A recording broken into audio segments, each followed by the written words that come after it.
Service in St. Louis has issued a severe thunderstorm warning for southeastern Calhoun County in southwestern Illinois, Greene County in southwestern Illinois, northwestern Madison County in southwestern Illinois, Macoupin County in southwestern Illinois, Jersey County in southwestern Illinois, western Montgomery County, northern St. Charles County, northwestern St. Louis County, until 1 a.m.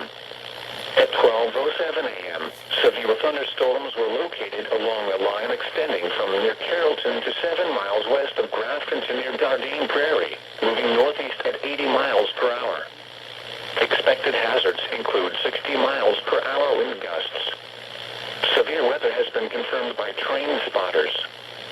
60 miles per hour winds have been reported in O'Fallon, Missouri. The following impacts are expected. Expects damage to roofs, siding, and trees.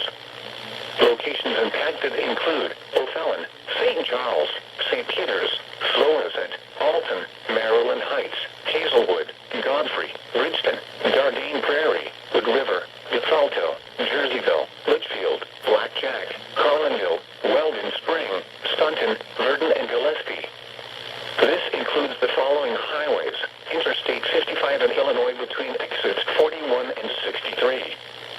Interstate 70 in Missouri between exits 217 and 231. This also includes First Missouri State Capitol Historic Site from Marquette State Park, Beaver Dam State Park, and Lake Lou Yeager. A tornado watch remains in effect for the warned area. Tornadoes can develop quickly from severe thunderstorms.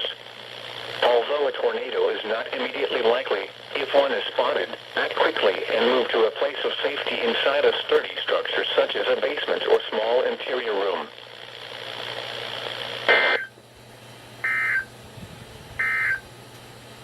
Tornado watch number 66 remains in effect until 4 a.m. for the following counties: in Missouri, Franklin, Jefferson,